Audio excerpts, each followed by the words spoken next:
تلنگانہ میں cost survey ذات پات مردم شماری اختتام پذیر پران شہر اولڈ سٹی کے کئی گھروں کا سروے ابھی بھی باقی۔ تلنگانہ میں کانگریس ریونت سرکار کی جانب سے 6 نومبر کو شروع کیا گیا ذات پات مردم شماری سروے 30 نومبر 2024 کو اختتام کو پہنچا، تاہم حیدرآباد کے پرانے شہر اولڈ سٹی سمات کئی شہری علاقوں میں سروے مکمل نہیں کیا جا سکا اور کئی گھروں کا ڈیٹا جمع کرنا باقی ہے۔ اب یہ سوال زیر بحث ہے کہ حکومت سروے کی مدت میں توسیع کرے گی یا نہیں۔ تفصیلات کے مطابق متعددہ علاقوں میں عوام نے سروے ٹیموں کو مکمل معلومات فراہم کرنے سے گریز کیا۔ جو معلومات دی گئی ہے وہ ابھی بھی اکثر ادھوری تھی اور وہی ڈاٹا آن لائن اپلوڈ کیا جا رہا ہے۔ اس سے سروے کی افادیت پر سوال اٹھ رہے ہیں۔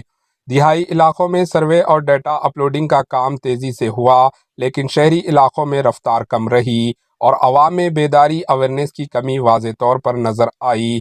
کچھ مقامات پر تو سروے کا عمل شروع ہی نہیں ہو سکا، جبکہ دیگر مقامات پر نامکمل ڈیٹا جمع کیا گیا۔ سروے عملہ کے مطابق زیادہ تر افراد نے زمین کی مالکیت، قرضے، ذات اور خاندانی تفصیلات جیسی بنیادی معلومات فراہم کیے، لیکن آمدنی، انکم، مویشیوں کی تعداد اور سیاسی وابستگیوں سے جیسی تفصیلات دینے سے صاف انکار کیا۔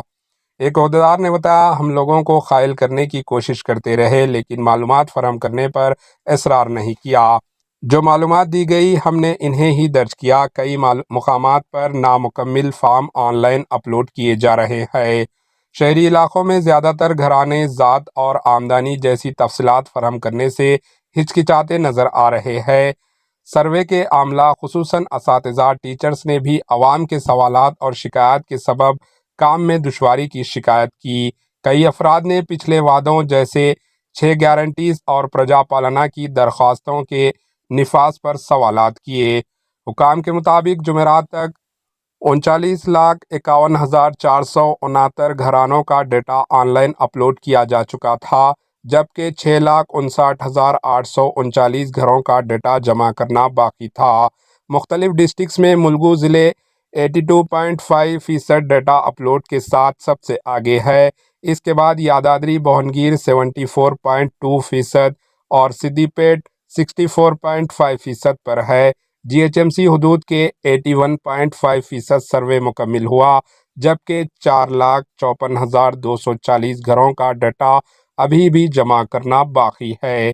Bureau report HN news. ہمارے HN نیوز کو سبسکرائب کریے تاکہ آپ کو نوٹیفیکیشنز آتے رہے وقت پر۔